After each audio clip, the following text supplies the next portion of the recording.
bagi setiap 2 orang rakyat Malaysia, satu daripadanya hidup dalam kemiskinan. Hari ini statistik menunjukkan hanya 0.4 penduduk hidup dalam kemiskinan. Tetapi pelapor khas PBB untuk kemiskinan tegar dan hak asasi manusia baru-baru ini mengatakan angka ini tidak tepat. Malah angka sebenar adalah antara 16 hingga 20%. Jadi apakah hakikat sebenar tentang kemiskinan di Malaysia? Pada asasnya perbualan saya di sini bertujuan bagi menerangkan bagaimana Malaysia mengukur kemiskinan atau siapa yang Malaysia kategorikan sebagai golongan miskin. Menurut Kerajaan Malaysia, pendapatan isi rumah di bawah RM980 di kawasan Semenanjung, RM1020 untuk Sarawak dan RM1180 untuk Sabah dianggap miskin tegar. Tetapi itu bagi seisi rumah dan bukan pendapatan individu. Mengukur kemiskinan sebenarnya sangat penting kerana ia membantu kerajaan mensasarkan program kebajikan kepada mereka yang benar-benar memerlukannya. Sejak kemerdekaan, kerajaan telah menumpukan banyak perhatian kepada perancangan pembangunan sistematik untuk mengurangkan kemiskinan. Jadi, apa yang kita dapat lihat melalui konteks tersebut, pengukuran dan cara mereka melakukan masih ditonjolkan pada rangka kerja pengukuran tahun 1990-an, 60-an dan juga 70-an.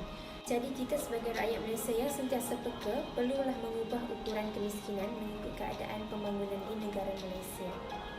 Baik, salah satu perkara yang penting di Malaysia ialah kita tidak boleh menggunakan pendekatan menyeluruh untuk membanteras kemiskinan kerana setiap kumpulan kemiskinan adalah berbeza. Oleh itu, kita memerlukan dasar dan program khusus walaupun tahap kemiskinan dinaikkan, ia tidak akan menyelesaikan masalah kemiskinan kerana kita hanya melihat pada satu dimensi sahaja. Dan rakyat dalam satu dimensi itu hanya akan menjadi kepada golongan yang berpendapatan kurang. Mereka tidak akan menjadi golongan miskin dari semua dimensi lain. Golongan miskin bukanlah kumpulan yang serupa.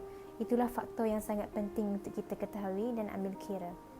Orang miskin adalah berbeza, punca kemiskinan mereka berbeza, manifestasi kemiskinan mereka juga berbeza. Baik, di sini saya sertakan sedikit gambaran berkaitan penerangan saya sebentar tadi. Sebuah keluarga A berpendapatan RM1,500 yang menetap di Kuala Lumpur di mana berdekatan dengan sekolah dan juga pusat kesihatan. Manakala keluarga B yang berpendapatan sedikit tinggi tetapi jauh dari kemudahan sekolah dan juga pusat kesihatan. Jika dilihat dari aspek kemiskinan, secara umumnya keluarga B dalam keadaan yang lebih mencabar dan ada faktor lain yang perlu dipertimbangkan juga. Kerana pendapatan sahaja tidak mencukupi, kita harus melihat akses kepada pendidikan, penjagaan kesihatan, pekerjaan yang stabil, simpanan dan juga keselamatan sosial. Oleh itu, kemiskinan tidak boleh ditaktifkan semata-mata pada pendapatan.